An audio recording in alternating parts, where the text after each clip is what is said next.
পার্বতীপুরে উপজেলা পর্যায়ের প্রাথমিক বিদ্যালয় গোল্ড কাপ ফুটবল টুর্নামেন্ট সম্পন্ন।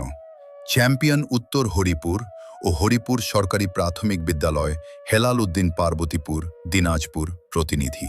দিনাজপুরের পার্বতীপুরে অত্যন্ত উৎসাহ উদ্দীপনা ও উৎসবমুখর পরিবেশে সমাপ্ত হয়েছে 2 দিনব্যাপী উপজেলা পর্যায়ের প্রাথমিক বিদ্যালয় গোল্ড কাপ ফুটবল টুর্নামেন্ট বালক ও বালিকা 2026।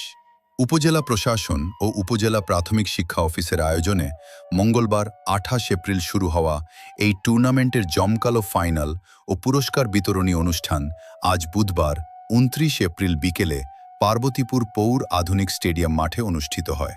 টুর্নামেন্টে পার্বতীপুর পৌরসভা ও 10টি ইউনিয়ন থেকে আসা মোট 11টি বালক দল এবং 11টি বালিকা দল অংশ নেয়। 2 দিনের লড়াই শেষে আজ শিরোপা নির্ধারণী ম্যাচে দলগুলো একে অপরের মুখোমুখি হয়। ফাইনালে বালক বিভাগে চ্যাম্পিয়ন হওয়ার গৌরব অর্জন করেছে উত্তর হরিপুর সরকারি প্রাথমিক বিদ্যালয়। রানার্স আপ হয়েছে উত্তর শালন্দার সরকারি প্রাথমিক বিদ্যালয়।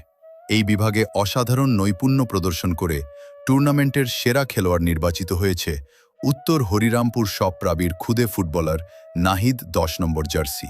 তীব্র প্রতিদ্বন্দ্বিতাপূর্ণ বালিকা বিভাগের ফাইনাল খেলাটি নির্ধারিত সময়ে অমীমাংসিত থাকায় টাইব্রেকারে গড়ায়।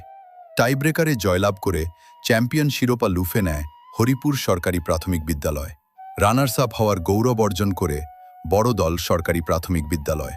বালিকা বিভাগে টুর্নামেন্টের সেরা খেলোয়াড় নির্বাচিত হয়েছে প্রিয়া রানী। সমাপনী অনুষ্ঠানে প্রধান অতিথি হিসেবে উপস্থিত থেকে বিজয়ীদের হাতে ট্রফি তুলে দেন পার্বতীপুর উপজেলা নির্বাহী অফিসার সাদ্দাম হোসেন। অনুষ্ঠানে সভাপতিত্ব করেন উপজেলা প্রাথমিক শিক্ষা অফিসার এনামুল হক সরকার। এ সময় বিভিন্ন শিক্ষা প্রতিষ্ঠানের প্রধান শিক্ষক, সহকারী শিক্ষক এবং স্থানীয় গণ্যমান্য ব্যক্তি